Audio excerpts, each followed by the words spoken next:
So here's my latest purchase.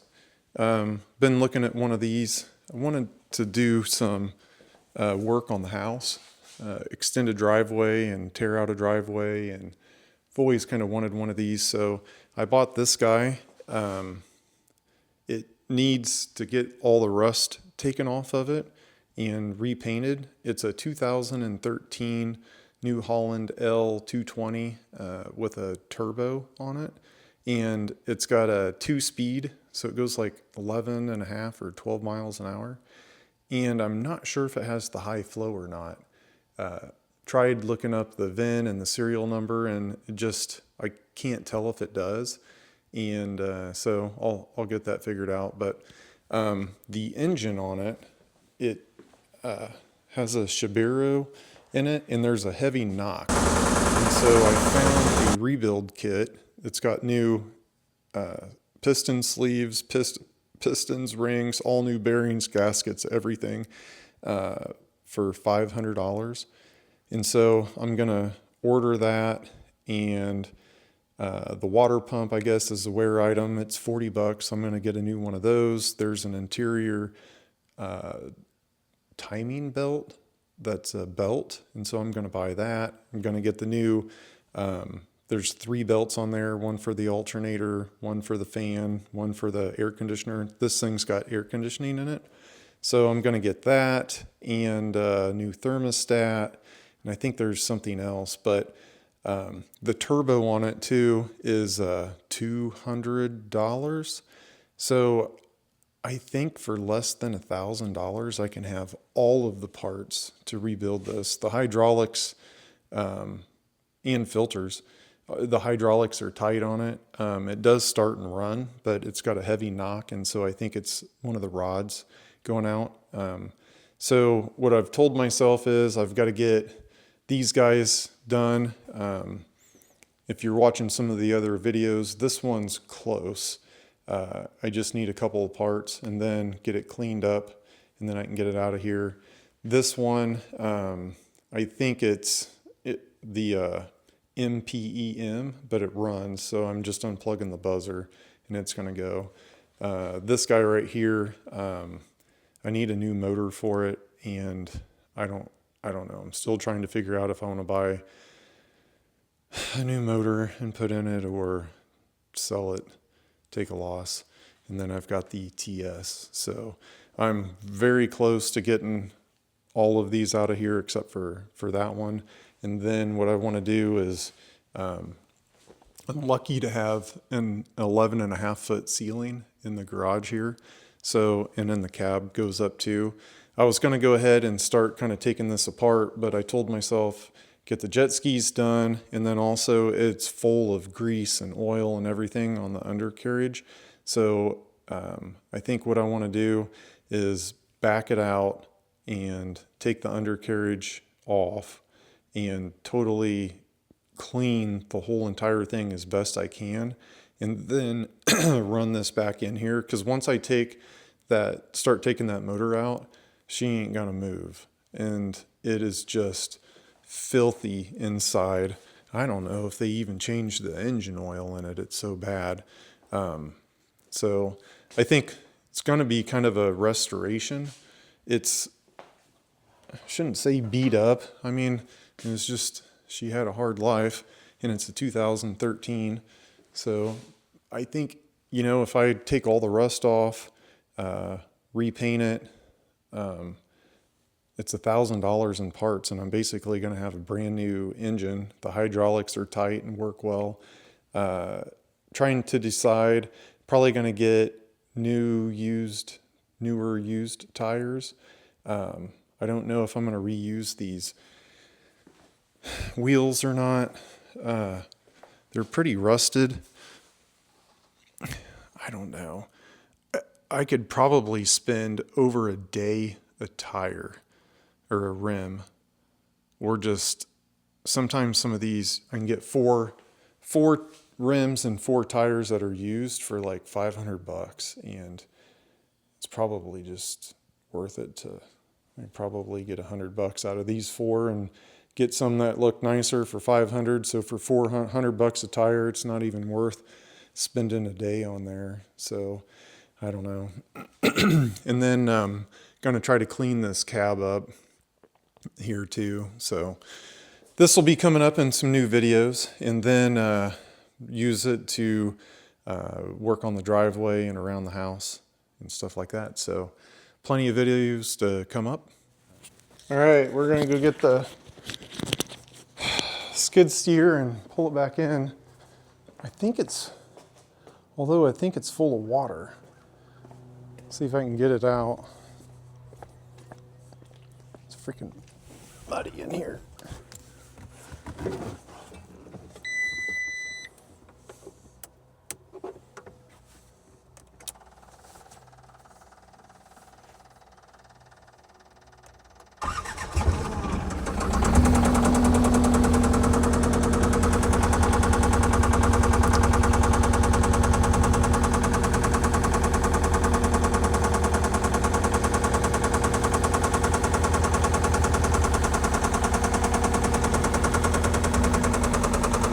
Now I can't see behind me.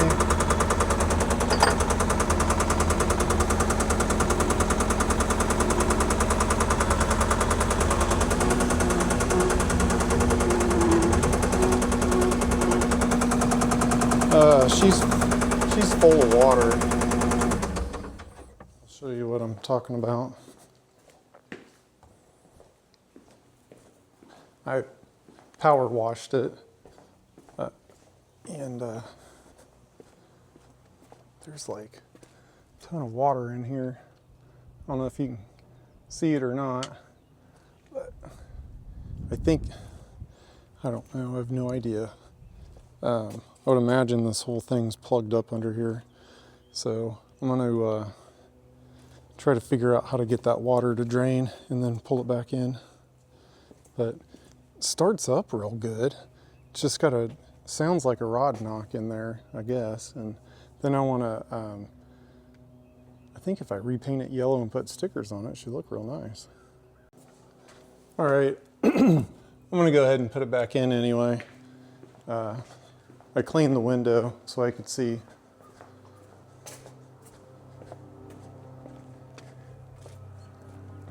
Maybe I'll just stick it right here in front of the garage for right now.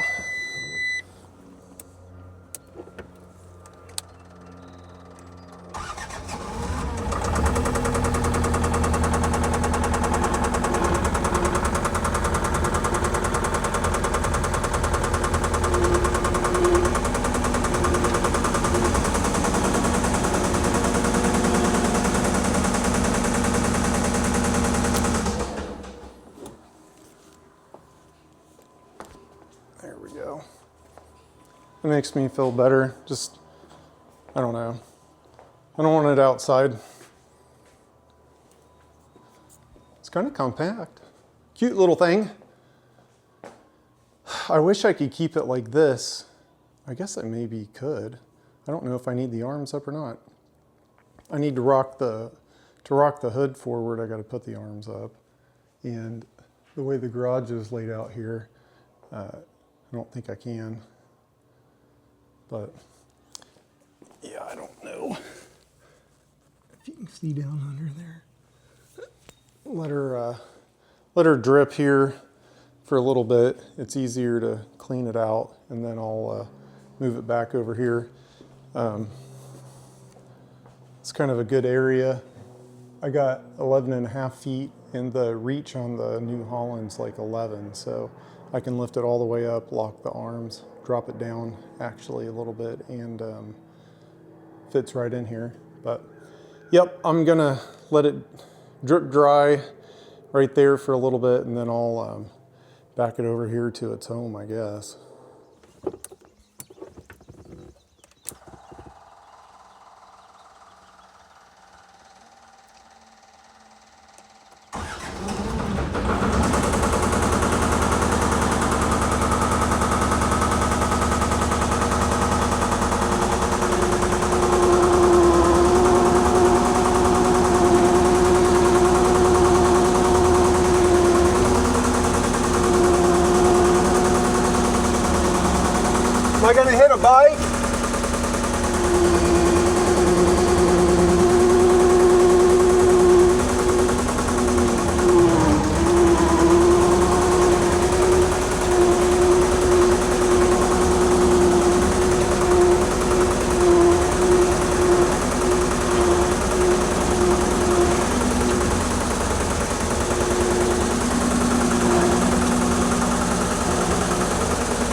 Yeah, go inside.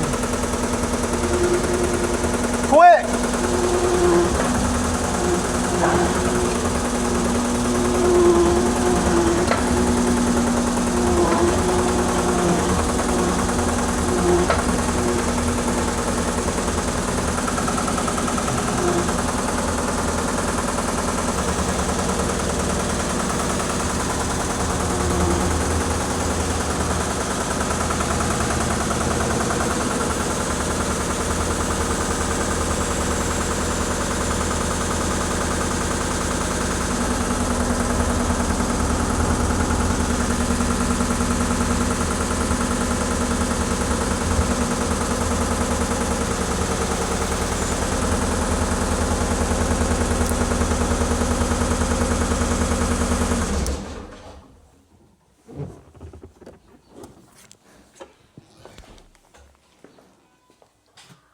All right, so I ended up taking these bolts off for the cab, and then this cab will rock forward.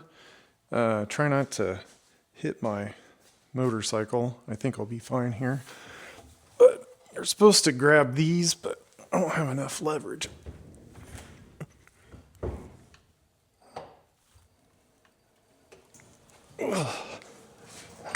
There we go. So makes it kind of nice. Just missed my motorcycle. Here's the inside. I power washed this thing too. I don't think they've done any maintenance on this thing. And I guess, you buy these things, you use it for what you need, and then you move on. But I don't treat my equipment like that. But here's the inside. I thought I'd have more motor access. I think if I remove this plate right here, I will. But it looks like the hydraulics are in good shape. And let's see here. Yeah. All the hydraulics are good. I lifted the arms up, and it's got the lock pin was broke, so I had to fix that. But it took 3 days to drop like this far. So I don't know. I guess it shouldn't leak at all, but it seemed like it was pretty good. And then back up in here's the Shibiro. There's the turbo right there. I don't know if it needs replaced, but I figure those things get to 100,000 RPM for close to 6,000 hours. It's a lot of revolutions. She probably needs replaced. There's a lot of rust, just everywhere in here. And so, I don't know. Be neat to restore this thing. Take all this stuff apart. But that's going to be upcoming. I think probably the next steps here are what I want to do. So this jet ski right here, I've got another video on it. She's completely cleaned up and ready to go. The only thing that I have left, there's a drive shaft clip. I lost it, and I ordered one, and it was the wrong size, so I sent it back, so I'm waiting for another one.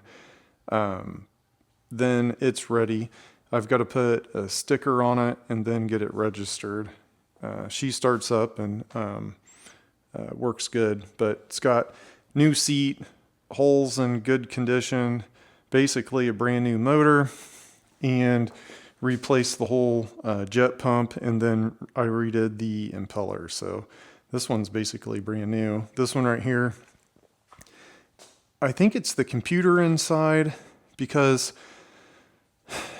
it'll start up and run, but it just constantly beeps. And it only should beep if the temperature sensor has an error, or the fuel tank. And if I unplug those, it still beeps. I've traced the wires, it still beeps. And then also the VTS, I got a new motor, it doesn't work. So I'm thinking it's the computer. And so the computer, I paid $600 for this and replaced a fuse, and it runs, but it makes the beep. So the computer's $600. I don't really want to buy it. So I just unplugged the beeper and everything works. So I think this one right here is ready to go. Did a video, I think on this one, I need a new motor. It costs more to rebuild it, I think, because they're popular. So I don't know what I'm going to do with that one. And then this TS, I did another video on it, but the crank that I bought, I don't know what I did with it. Wherever the crank is, it's down in here. The drive shaft end is too small, so the bearing, the seals don't fit. So I sent an email off to that company. I can't do anything. I can't start this. So I was really hoping to get that TS put back together, and I can't even start. Here's that motor.